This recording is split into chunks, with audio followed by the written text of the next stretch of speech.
What the very flag you once fought for, the symbol you carried into battle, the banner that draped the coffins of your fallen brothers and sisters, was suddenly declared illegal in your own front yard? What if, instead of honoring your sacrifice, the very community you trusted, your neighbors, your so-called association, turned that flag into a weapon against you, finding you every single day at wave in the breeze? Tonight, I'm going to tell you the story of one man, a veteran, a father, a neighbor, a man who came home from war seeking peace, but instead found himself dragged into a new kind of battlefield, one where the enemy wasn't on foreign soil, but right outside his door. This is the Flagpole Battle. The story begins in a neighborhood that, at first glance, looked like the American dream.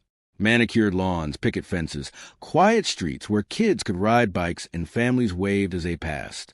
On the surface, it was everything a soldier could want after years of chaos overseas. And for Sergeant Daniel Reeves, a retired Army veteran, this was supposed to be a sanctuary. After 20 years of service, 2 deployments, and scars that ran deeper than anyone around him could see, Daniel bought a modest house in a quiet HOA-controlled community. He told his wife, Linda, "This is where we'll finally find peace." But peace, as Daniel would learn, could be fragile. On his very first day in that home, before a single piece of furniture was unpacked, Daniel walked into the yard carrying a small folded flag, the same flag that once flew over his forward operating base in Afghanistan, the same flag that reminded him every day of the friends who never made it back. He planted a simple metal pole into the soil. It wasn't tall. It wasn't elaborate, just enough to hold the stars and stripes. He raised the flag slowly, hands steady, eyes fixed on the fabric as it caught the wind. When it reached the top, he stepped back and saluted.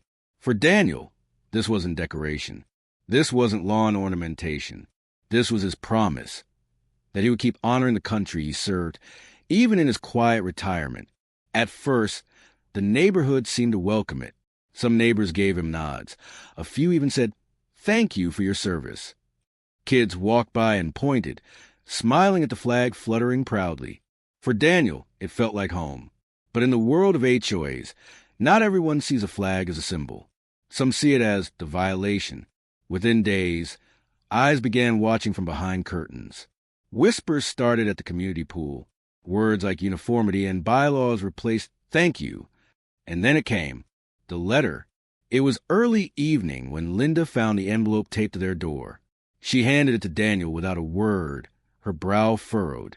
He opened it, scanning the text printed in cold, bureaucratic language. Notice of violation. Unauthorized flagpole structure. Remove immediately or incur fines. Daniel blinked, reading it twice. His chest tightened. He had faced insurgents, roadside bombs, and endless nights under fire. But never in his life had he imagined a flag would be called illegal. He showed the letter to Linda. Her eyes watered. "They can't mean this. It's the American flag." Daniel's jaw set. "They mean it." For most people, it would have been easier to give in, take the pole down, fold the flag, tuck it away. But for Daniel Reeves, this was not negotiable. This was about more than a pole, more than a yard. It was about respect, about sacrifice, about the memory of the men he buried beneath that same banner. He looked at the letter, then at the flag outside his window, waving stubbornly in the evening light, and he whispered to himself, "Not this flag. Not today. Not ever." But if Daniel thought the HOA would back down once they realized who he was wrong. The very next morning, another letter arrived, this time with numbers. Fines, $50 per day.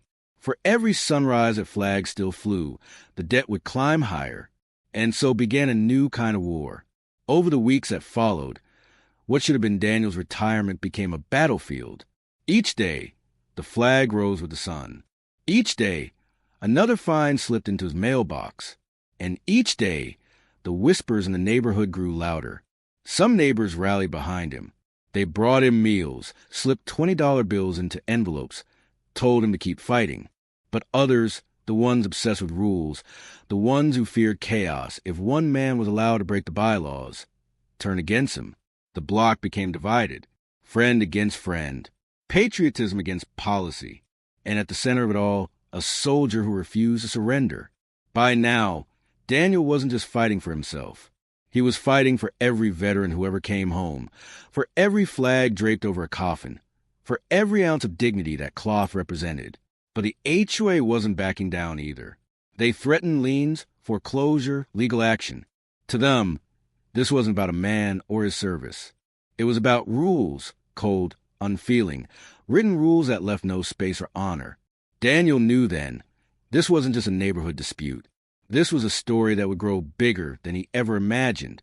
A flag, a pole, a man who gave everything for his country, and a homeowners association that saw none of it. What followed would shock a community, divide a nation, and force a courtroom to decide, does a piece of paper with bylaws outweigh a lifetime of sacrifice? This is only the beginning. Daniel Reeves wasn't born a soldier. He was born a small-town boy in Oklahoma, the son of a mechanic and a schoolteacher. His father worked long hours fixing trucks. His mother spent evenings correcting papers under the dim kitchen light. Life was simple, modest, and honest. From a young age, Daniel had two constants: discipline and stories.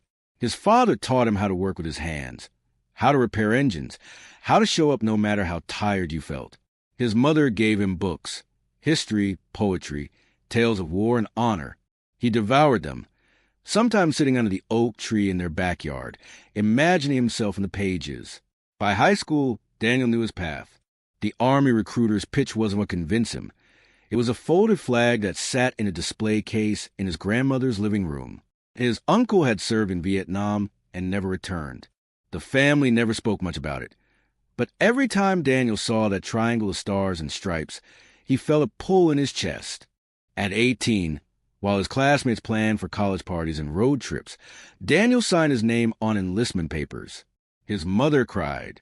His father shook his hand firmly, then pulled him into a hug. "Son," he said, "if you wear that uniform, wear it with pride. Don't let anyone ever tell you the flag isn't worth it." Daniel's first years in uniform were a blur of training and sweat. He learned to march, to shoot, to follow orders without hesitation. At Fort Benning, he stood in line with dozens of other young men, hair buzzed down, boots too tight, hearts pounding. They yelled cadences, pushed through exhaustion, built bonds that would last a lifetime. He wasn't the strongest or the fastest, but he was steady, reliable, the kind of soldier who never gave up on the man beside him. When the drill sergeants barked, Daniel listened. When they broke the others down, Daniel stayed quiet, absorbing every lesson. Then came deployment. Desert sand, heat that clung to the skin like a second layer. Nights filled with distant gunfire and radio static. Days spent patrolling streets where every doorway could hide danger. For 20 years, Daniel served. Iraq, Afghanistan, missions that blurred together in a haze of exhaustion, fear, and fleeting triumph. He saw friends laugh one moment and fall the next. He carried stretchers. He wrote letters home, telling Linda he was fine even when he wasn't. And through it all, the flag was there. At every base, one flag rose above the dust. It wasn't just fabric. It was home. It was the sound of his daughter's laughter, the smell of his wife's cooking, the streets of his hometown. It was a memory of every man and woman who had stood beside him and refused to surrender. He remembered one night in particular, Kandahar, 2009. His unit had taken heavy fire. They were exhausted, battered, and morale was low. In the early dawn, one soldier climbed the makeshift pole and raised a tattered flag they had carried in their packs. The cloth was burned at the edges, holes ripped through the stripes, but when it caught the morning wind, the men stopped. They stood taller. Someone began to hum the national anthem under his breath, and Daniel, eyes stinging with dust and tears, thought, as long as that flag flies, we are not broken. By the time he retired, Daniel was no stranger to scars, both visible and invisible. His knee ached from shrapnel. His nights were restless, haunted by the sounds of explosions and the faces of friends he could never forget. But he also carried pride. Pride in service. Pride in survival. Pride in the flag that had been his anchor through every storm. When he returned home, Linda hugged him like she'd never let go. His daughter, now a teenager, cried into his uniform. His son, barely 10, saluted him with a trembling hand. Daniel felt like maybe, just maybe, he could finally rest. They used their savings to buy a small house in a neighborhood that promised peace and safety. Daniel imagined quiet mornings on the porch, mowing the lawn, waving at neighbors. He imagined planting flowers with Linda, teaching his son to throw a football, telling his daughter bedtime stories, without wondering if it might be the last. But more than anything, he imagined raising that flag. For Daniel, the flagpole was an accessory. It wasn't lawn decor. It was ritual, symbol, memory. Every morning at dawn, he planned to raise the flag. And every evening, as the sun dipped low, he would lower it, fold it carefully, and tuck it away until the next day. It was his way of honoring his uncle in Vietnam, his brothers in arms in Iraq, his friends in Afghanistan, and the promise he had made to his father. Wear it with pride. Linda understood. She had waded through deployments, watched the news with her heart at her throat, raised the kids alone during years of absence. She had written letters filled with hope and fear. To her, the flag was a reminder that Daniel came home at all. The kids understood, too. They had grown up with stories of bravery and sacrifice. To them, the flag in their yard would mean their father's story didn't end on foreign soil. It continued here in peace. For a while, life was exactly what Daniel dreamed. The mornings were quiet. He found work at the local VFW, mentoring younger veterans. He took his son fishing. He walked his daughter to school. The flag rose each day, and neighbors waved as they passed. It felt like healing. It felt like home, until the envelope arrived. That single notice from the HOA would take everything Daniel thought he knew about peace and turn it upside down. He had walked through deserts, carried rifles, stood in the shadow of death, but nothing prepared him for the war waiting in his own front yard. A war not against insurgents, but against bylaws, not for land, but for dignity. And once again, the flag would become his line in the sand. The battle Daniel Reeves was about to face would test more than his wallet. It would test his neighbors, his family, his sanity. It would test what the flag truly meant in a land of rules and restrictions. And the enemy, this time, was home. It began quietly, almost too quietly. The first week after Daniel raised his flag, life felt ordinary. Neighbors walked their dogs. Children played tag in the cul-de-sac. Daniel tended his small garden, trimming the hedges just so. Each morning, he stepped out with a mug of coffee in one hand and the folded flag in the other. He'd slip it onto the pole, watching the red, white, and blue unfurl against the sky. Some neighbors smiled as they passed. A few even saluted. Others said nothing. Their eyes lingered longer than words, calculating, weighing something unspoken. Linda noticed first. "They're staring, Daniel." He shrugged. "Let them stare. It's just a flag." But it wasn't just a flag. Not here. Not in an HOA neighborhood, where every detail of a home, paint color, fence height, mailbox style, had to conform. To some, that flagpole wasn't a symbol of pride. It was a violation. It started at the poolside. A small group of residents clustered under the shade of a red umbrella, whispering. One woman tilted her sunglasses down, gesturing toward Daniel's house. A man in a polo shirt frowned, shaking his head. Later that evening, Linda returned from the mailbox with a puzzled look. "I think people are talking." Daniel raised an eyebrow. "Talking about what?" "The flagpole." Daniel chuckled, dismissive. "Let them. I've fought bigger enemies than gossip." But gossip has a way of growing teeth.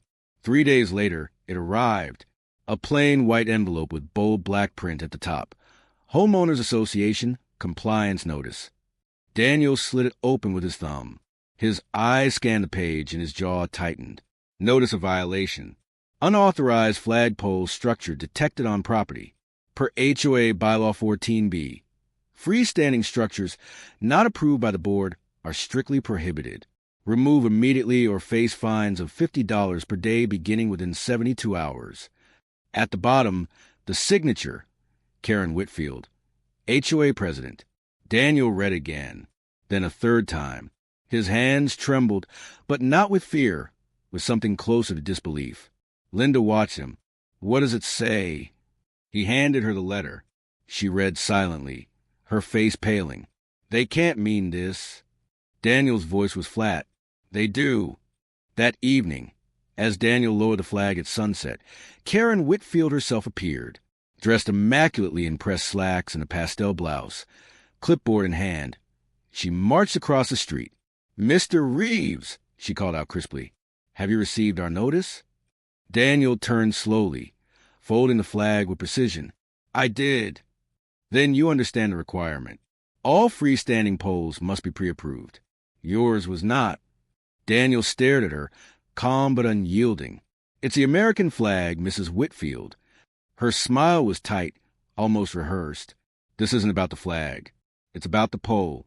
We must maintain uniformity. If we allow yours, others will follow. It sets a precedent."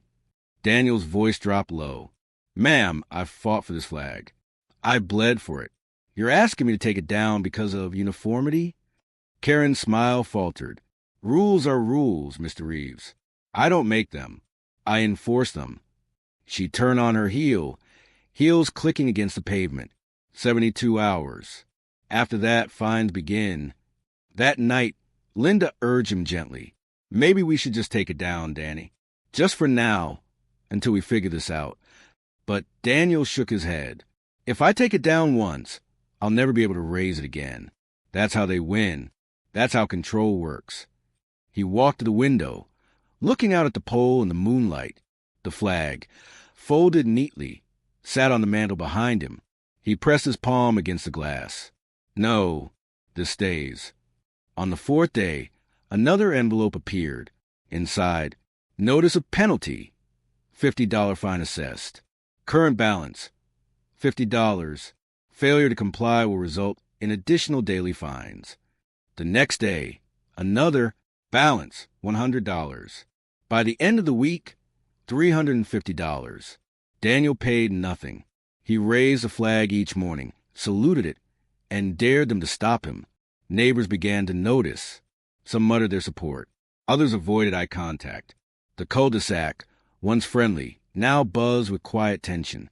One afternoon, a man named Tom, a fellow veteran, living 2 streets over, knocked on Daniel's door. "Heard what they're doing to you," Tom said, gripping Daniel's hand firmly. "It's wrong. If you need backup, I'm here." Behind him, Tom's wife held a pie.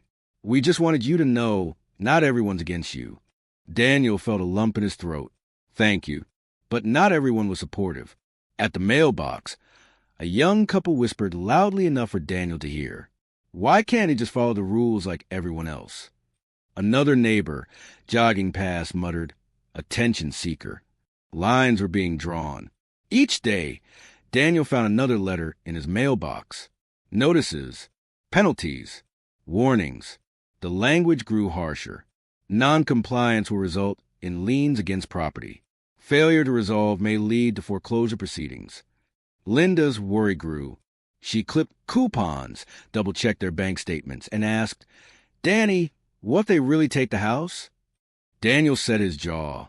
"Let them try. They can take the house, but they'll never take that flag." One morning, as Daniel raised a flag, he noticed something new. Across the street, an elderly woman had placed a small flag in a flower pot on her porch. The next day, another neighbor stuck a flag in his garden bed. By the weekend, 5 houses displayed flags. Not all were big. Not all were on poles. But the message was clear. Daniel wasn't alone. Karen Whitfield fumed. From her window, she watched the quiet rebellion spread like wildfire. She doubled the pressure, sending mass emails to the neighborhood about unauthorized displays. But the more she pushed, the more people resisted. The neighborhood was no longer united by conformity. It was divided by principle. And so the stage was set. One man standing by his flag. An HOA determined to break him. A community splitting down the middle. The fines were only the beginning. What came next would turn a quiet neighborhood into a battlefield of wills. The first week of fines was irritating. The second week was alarming. By the third week, it was war. Every morning, Daniel walked outside with the folded flag tucked under his arm. He raised it slowly, carefully, eyes locked on cloth as it caught the wind. Each salute was a defiant answer to the envelope waiting in his mailbox. The fines stacked like bricks. $50, then $100, then $500. Each notice carried the same cold tone, the same signature at the bottom. Karen Whitfield, HOA president. Linda sat at the kitchen table one night. Bills spread around her like a storm. Danny, we can't ignore this forever. Daniel sipped his coffee, jaw tight. I ignored bullets. I ignored mortars. I'll ignore them too. But ignoring didn't make the numbers go away. By the end of the month, the fines reached $1,500, then $2,000. The HOA board voted to increase the penalty to $100 per day. Daniel learned about it through yet another envelope, the language colder, sharper, almost triumphant. Your continued defiance demonstrates a willful disregard for community rules. Effective immediately, fines will double. Linda's hands shook as she read. They're strangling us. Daniel folded the notice neatly, set it on the table, and replied, Then let them watch me breathe. But behind the defiance, cracks formed. One evening, his teenage daughter slammed her backpack on the table. Dad, people at school are talking about us. They're saying we're troublemakers, that you're stubborn. Daniel's voice softened. Sweetheart, I'm not doing this to cause trouble. I'm doing this because some things are worth standing for. Tears welled in her eyes. But what if we lose the house? Silence hung heavy. Linda's eyes darted to Daniel, searching for an answer he didn't have. Later that night, in the privacy of their bedroom, Linda whispered, You're breaking us apart. Daniel sat at the edge of the bed, elbows on his knees, staring at the floor. Or maybe I'm holding us together. The cul-de-sac transformed into a battlefield of symbols. On one side, families quietly planted small flags in defiance. On the other, supporters of Karen Whitfield doubled down, filing complaints, snapping photos, muttering loudly about law and order. One morning, Daniel stepped outside to find a typed note taped to his mailbox. Stop dragging this neighborhood down. Follow the rules or leave. He crushed the paper in his fist. For a moment, he considered knocking on doors, shouting his truth into every living room. But instead, he raised a flag higher. By evening, another house added a flag to their porch. Linda balanced a checkbook one Saturday morning, eyes red from sleepless nights. Danny were drowning. Between the mortgage, groceries, the kids' needs, and now thousands in fines. We can't keep this up. Daniel rubbed his temples. The truth was undeniable. Their savings were dwindling. Retirement pay stretched thin. And yet, every time he thought of surrender, his chest tightened. He saw the faces of men lost overseas. He heard his father's voice, wear it with pride. Giving in wasn't an option, but neither was letting his family collapse. Then came the lien notice. Due to unpaid fines, the HOA has filed intent to place a lien on your property. Continued refusal may result in foreclosure proceedings. Linda gasped when she read it. They can take our house? Daniel's eyes hardened. They'll have to drag me out. But even as he said it, doubt gnawed at him. He had fought enemies with guns, but this enemy wielded paperwork, lawyers, and technicalities. And those weapons cut just as deep. One humid night, Daniel sat alone on the porch, flagpoles standing tall before him. Sweat rolled down his back, but it wasn't the heat that weighed him down. It was the crushing weight of choices. Linda opened the door softly, sitting beside him. Danny, I know why you're doing this. I respect it, but I'm scared. Scared of losing everything we built. He turned to her, eyes glistening in the moonlight. If I give this up, Linda, if I take that flag down, I'll lose something bigger than a house. I'll lose myself. She touched his hand gently. And if you don't, we might lose each other. The silence between them was heavier than any battlefield Daniel had ever walked.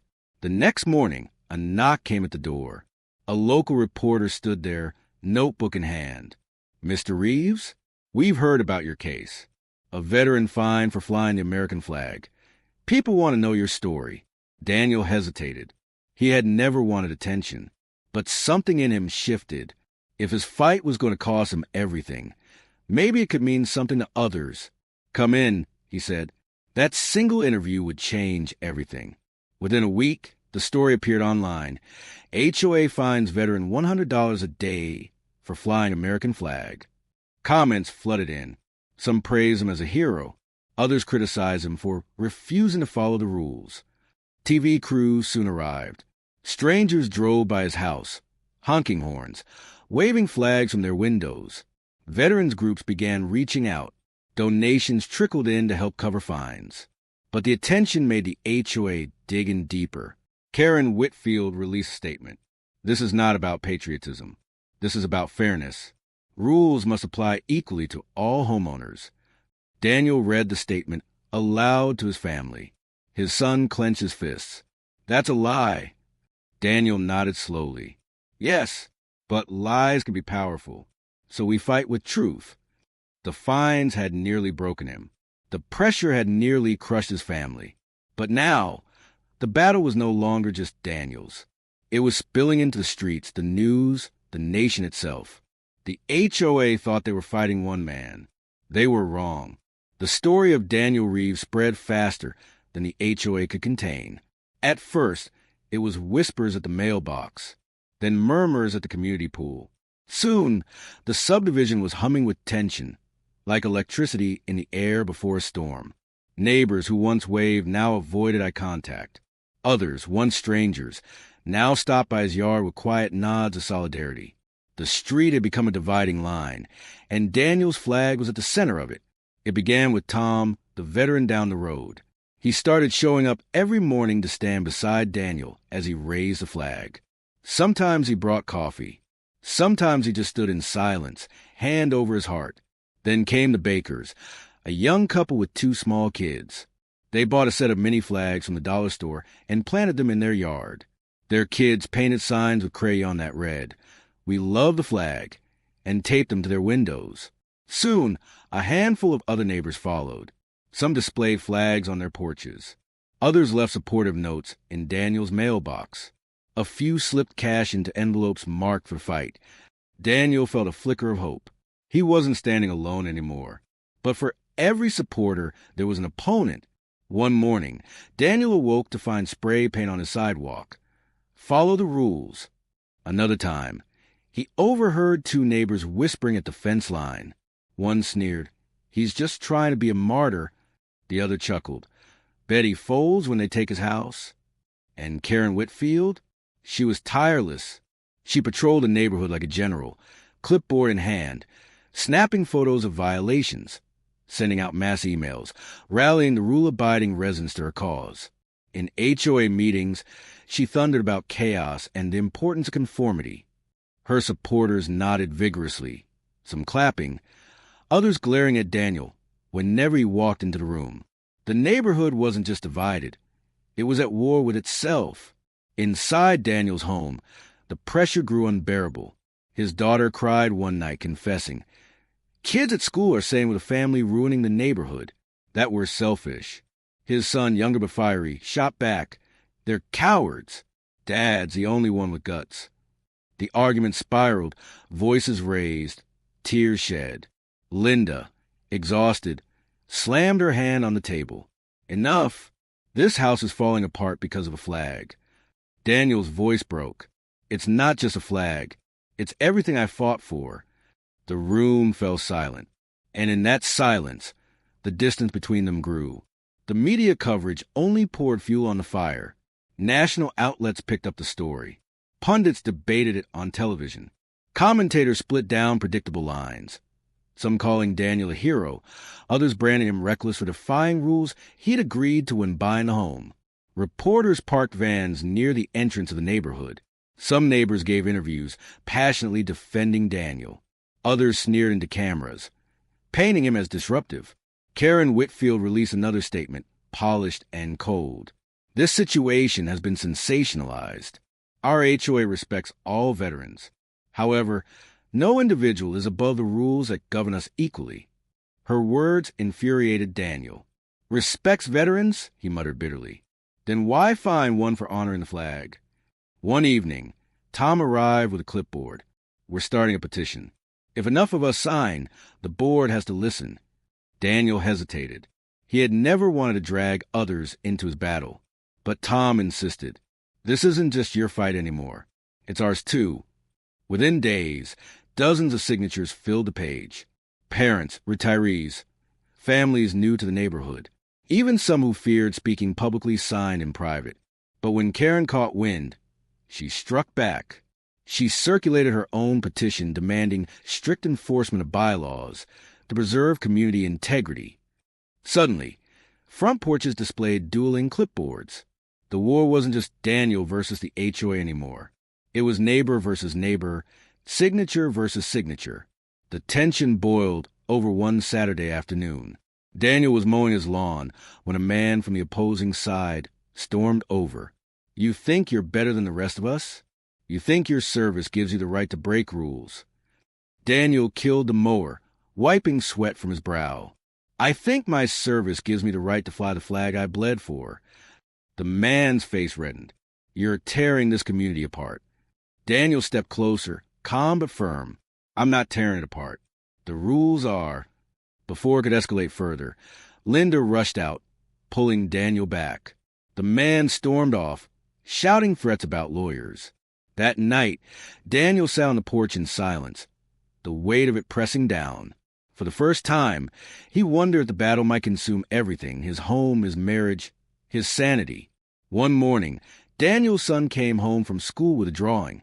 It showed their house, a flag waving proudly, and stick figures of family standing beneath it. Across the top, in big block letters, he had written, "My dad is brave." Daniel's throat tightened as he looked at it. Later that night, his daughter, one so torn, left a note on his nightstand. I understand now. Don't give up. Daniel tucked both away in the same box where he kept his medals. They were reminders that even as the world pressed in, his fight meant something. Not just to him, but to those who mattered most. The subdivision, once postcard perfect, was unrecognizable. Barbecues and block parties vanished. Sidewalk conversations turned into arguments. Some neighbors crossed the street to avoid each other. One woman shouted from her porch as Daniel raised a flag, "You're selfish." Minutes later, another neighbor leaned out their window, clapping, shouting, "Stand strong, Reeves." The tension was palpable, heavy enough to choke on. The flagpole wasn't just metal and cloth anymore. It was a line in the sand. One night, as Daniel sat on his porch, Tom joined him. They watched the flag ripple in the breeze under the porch light. "Danny," Tom said quietly, "this is bigger than us now. This isn't about one pole, one HOA. It's about what happens when rules choke out freedom." Daniel nodded slowly. He had always framed his fight as personal, his flag, his yard, his honor. But Tom was right. It had become symbolic. The question wasn't just whether Daniel Reeves would keep his flag. It was whether a community would bow to rigid control or embrace the spirit of freedom that flag represented. Neighbors once bound by proximity now stood on opposite sides of a battlefield. Supporters cheered him. Enemies cursed him. And in the middle, Daniel fought not just for a flag, but for the very soul of his community. The lines were drawn, the pressure mounting. The war for the flagpole was no longer a private battle. It was about to explode into something far larger. The letters had been relentless. The fines had been suffocating. But the day Daniel opened the envelope stamped "legal action pending," he knew the war had entered a new battlefield. Inside was a formal notice from the HOA's attorney. "You are hereby instructed to remove the unauthorized flagpole within 10 days or face legal proceedings, including potential foreclosure property to satisfy unpaid fines." Daniel's stomach clenched. He had expected this, but seeing it in black and white, with a law firm seal, was different. Linda read it over his shoulder, her hand covering her mouth. "Danny, they're really going to drag us into court." Daniel folded the letter carefully. "Then that's where we fight." The next morning, Daniel visited a small law office downtown. The attorney, a graying man named Richard Cole, leaned back in his chair, scanning the stack of notices Daniel brought. "HOAs can be ruthless," Richard said, adjusting his glasses. "Technically, They operate under contract law. When you bought the house, you agreed to their rules. That give them teeth. Daniel's voice was calm but firm. Are you saying they can take my home for flying a flag I fought under? Richard hesitated. They can try, but you have defenses. Federal law protect the right to display the American flag. The key question will be whether your method, the pole itself, violates enforceable covenants. Daniel leaned forward. So I need to prove this isn't just about a pole. It's about principle. Richard nodded. Exactly. But be warned, they'll drag you through every loophole they can find. It won't be easy. Daniel's jaw set. I've been through worse. For weeks, Daniel juggled life between home, family, and meetings with Richard. The attorney coached him on language, legal precedent, and the fine line between civil disobedience and contractual violation. Linda sat in on some sessions, her nerves frayed. Danny, what if we lose? What if we walk out of court homeless? Daniel took her hand gently. Then, at least we'll walk out knowing we stood for something. Their children listened from the hallway. Too young to grasp every detail, but old enough to feel the tension that thickened the air in their home. Karen Whitfield, meanwhile, sharpened her own weapons. She hired a high-powered law firm from the city, attorneys with sharp suits and sharper tongues. At the next HOA board meeting, she announced proudly, "We are prepared to defend the integrity of this community in court. This is not personal. It is about preserving order." Her words dripped with authority, but her eyes, cold and fixed on Daniel across the room, told a different story. The room buzzed with murmurs. Some applauded. Others shifted uncomfortably. A few slipped Daniel subtle nods of support. But the message was clear. The HOA wasn't backing down. The summons arrived in early spring. A crisp sheet of paper informing Daniel that his hearing date was set for 30 days out. The news spread like wildfire. Neighbors speculated in hushed tones. Local reporters circled the date on their calendars. Veterans groups reached out, offering to attend in support. Daniel prepared in silence. Each night, he reread affidavits, case law, and strategy notes. Each morning, he still raised a flag, never missing a day, even as the weight of what lay ahead pressed down. The night before the hearing, the Reeves household erupted. Linda paced the kitchen, voice trembling. "Danny, if we lose tomorrow, everything collapses. Do you understand that? The mortgage, the savings, the house gone." Daniel's face was tight, tired. "If we give in tonight, Linda, something bigger collapses. Me, who I am." She slammed her hand on the counter. "And what about us? What about your children? Are we just collateral damage in your war?"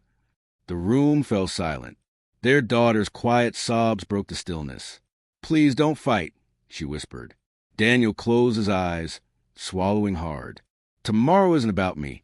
It's about everyone who's ever been told they couldn't fly the flag. If I walk away, their voices are silenced too." The courthouse smelled of polished wood and tension.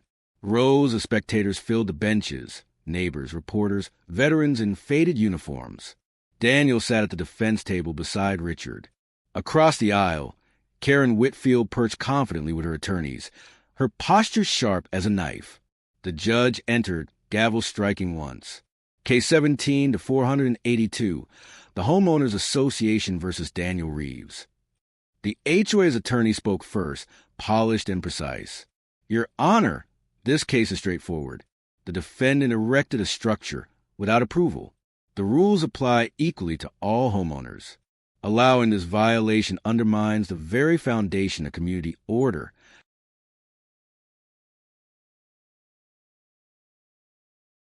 Karen nodded along, lips pursed in satisfaction. Then Richard rose. His voice was steady, deliberate.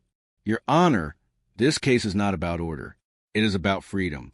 My client is a decorated veteran who served 20 years defending the very flag this association now seeks to silence. Federal law explicitly protects his right to display it. To punish him is not just unjust, it is un-American." The gallery murmured. Daniel sat motionless, his eyes locked on the judge. When it was his turn to testify, Daniel walked to the stand. He adjusted the microphone, his hand steady, his gaze unflinching. "I'm not a lawyer. I'm a soldier, I've stood in deserts, in gunfire, in places where the only thing keeping me alive was a belief that my country stood with me. That flag wasn't fabric to us. It was home. It was hope. He paused, scanning the courtroom. Veterans in the gallery nodded, eyes wet. When I came home, I raised that flag not for attention, not to break rules, but because it's who I am. And if I have to choose between following a bylaw or honoring the men and women I buried, I'll choose honor every time. The room fell silent. Even the judge leaned forward, eyes narrowed in thought. Hours passed. Arguments volleyed back and forth. Attorneys clashed over technicalities, precedents, and statutes. Finally, the judge called for a recess. Daniel sat on the wooden bench outside, Linda clutching his hand, their children huddled close. Supporters patted his back. Opponents glared from across the hall. When the judge returned, the room hushed. This court recognizes the HOA's authority to enforce community rules. However, federal protections surrounding the display of the American flag supersede local covenants. The fines issued to Mr. Reeves are hereby declared unenforceable. The lien shall be lifted. The flagpole may remain. Gasps rippled through the room. Supporters erupted into applause. Daniel closed his eyes, exhaling a breath he didn't know he'd been holding. Across the aisle, Karen's face hardened, her victory stolen in an instant. Reporters swarmed Daniel as he exited the courthouse. "Mr. Reeves, how do you feel?" He stood tall, voice steady. "Proud. Not for myself. For what that flag represents. For everyone who believes freedom matters more than control." Veterans embraced him. Neighbors shook his hand. Linda, eyes brimming with tears, whispered, "You did it." Daniel squeezed her hand. "No, we did it." The legal battle was won. The flag still flew. But the war Daniel Reeves fought was never just about a pole in his yard. It was about standing when it would be easier to bow. About refusing to let rules erase sacrifice. About proving that sometimes, even in the quiet suburban street, freedom must be defended. The courthouse victory was decisive, but victory never comes without scars. For Daniel Reeves, life after the trial was quieter, but never the same. In the weeks that followed, the subdivision was a patchwork of emotions.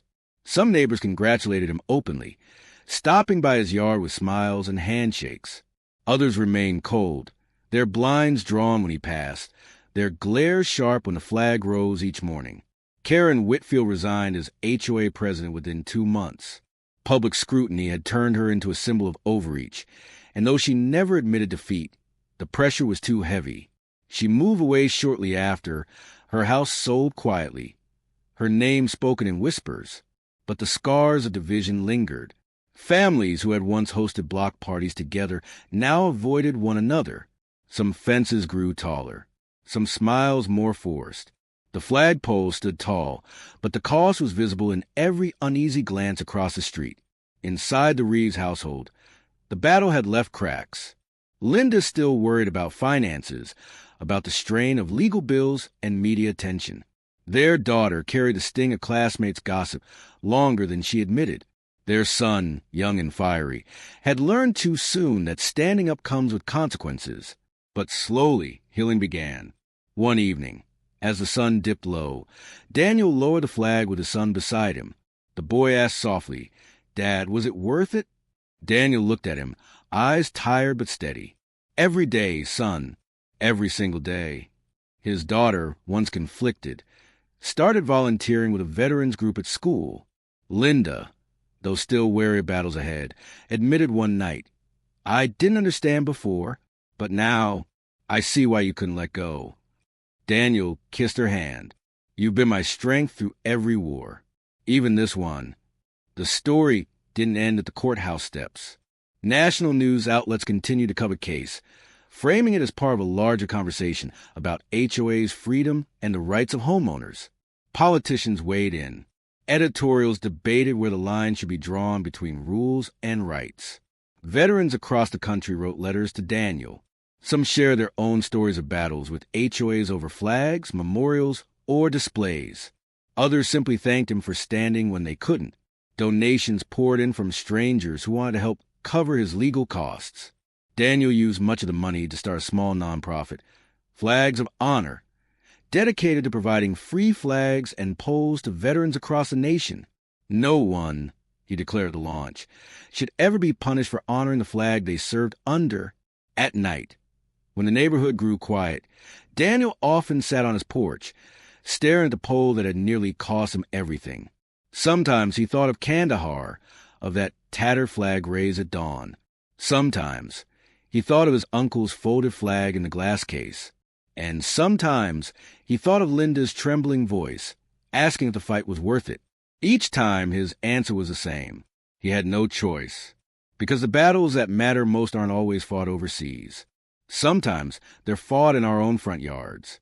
Over time, the subdivision found a fragile peace. New families moved in, unaware of the war that had once raged on their quiet streets. Old grudges faded, though never entirely. And yet something lingered, a lesson, etched into the memory of every resident who had lived through it. That rules can bring order, but they can also bring chains. That freedom is fragile, even in the places we least expect it to be challenged. And that one man with enough conviction can shift the course of a community. Years later, long after the media frenzy had quieted, the flag still rose every morning in front of the Reeves home. Daniel's hair grayed, his steps slowed, but his ritual never faltered. Neighbors driving past would see the stars and stripes waving, and whether they loved him or resented him, they all knew one thing.